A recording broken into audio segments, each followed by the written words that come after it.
চাকরি প্রার্থীদের জন্য চাঞ্চল্যকর খবর উঠে এসছে। দেখুন, বিরাট খবর চাকরি প্রার্থীদের জন্য।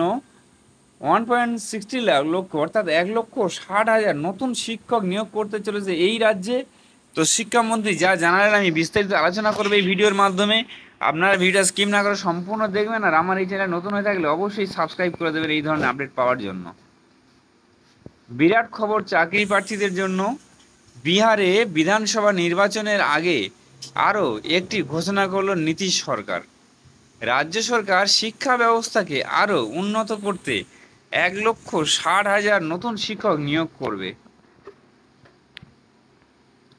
এছাড়াও রাজ্যের সরকারি স্কুলগুলির মৌলিক চাহিদা মেটাতে সমস্ত বিধায়কের কাছ থেকে 10টি স্কুলের একটি তালিকা নেওয়া হবে। এরপর সংশ্লিষ্ট বিদ্যালয়গুলো সংস্কার করা হবে। বৃহস্পতিবার সম্পূরক বাজেট পেশ করার সময় শিক্ষামন্ত্রী সুনীল কুমার এই ঘোষণা দেন। মানসম্মত শিক্ষা নিশ্চিত করতে বিভাগ কাজ করছে বলে মন্ত্রী জানান।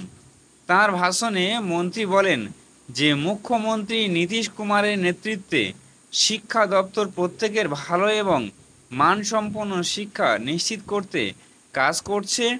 রাজ্যের মেয়েরা সংখ্যালঘু, অনগ্রসর এবং অত্যন্ত অনগ্রসর মানুষের কথা মাথায় রেখে রাজ্যের মোট বাজেটের 18% শুধুমাত্র শিক্ষা দপ্তরের জন্য বরাদ্দ করা হয়েছে।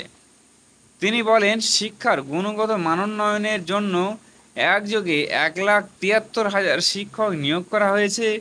এটি নিজেই একটি রেকর্ড। তিনি বলেন, বর্তমানে রাজ্যে মোট শিক্ষকের সংখ্যা 5,37,000। সংসদে ঘোষণা করে মন্ত্রী সুনীল কুমার বলেছেন যে সরকার এখন 1,60,000 নতুন শিক্ষক নিয়োগের সিদ্ধান্ত নিয়েছে। একইভাবে শিক্ষকদের মান উন্নয়নে ধারাবাহিকভাবে প্রশিক্ষণ দেওয়ার কাজ করা হচ্ছে।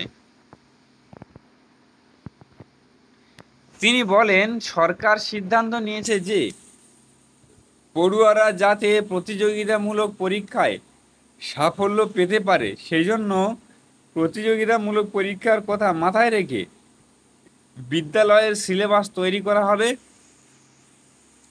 নাগরিক শিক্ষকদের সরকারি মর্যাদা দিতে যোগ্যতা পরীক্ষা নেওয়া হচ্ছে।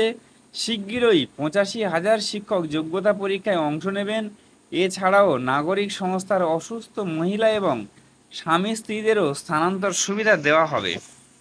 শিক্ষামন্ত্রী বলেন, মুখ্যমন্ত্রীর নেতৃত্বে শিক্ষাক্ষেত্রে অনেক পরিবর্তন এসেছে। 2006 সালে মোট শিক্ষকের সংখ্যা ছিল 1,80,000, যা 2024 সালে বেড়ে দাঁড়িয়েছে 5,77,000। সে সময় 65 জন পড়ুয়ার জন্য একজন শিক্ষক থাকতেন। বর্তমানে 32 জন পড়ুয়ার জন্য একজন শিক্ষক আছেন।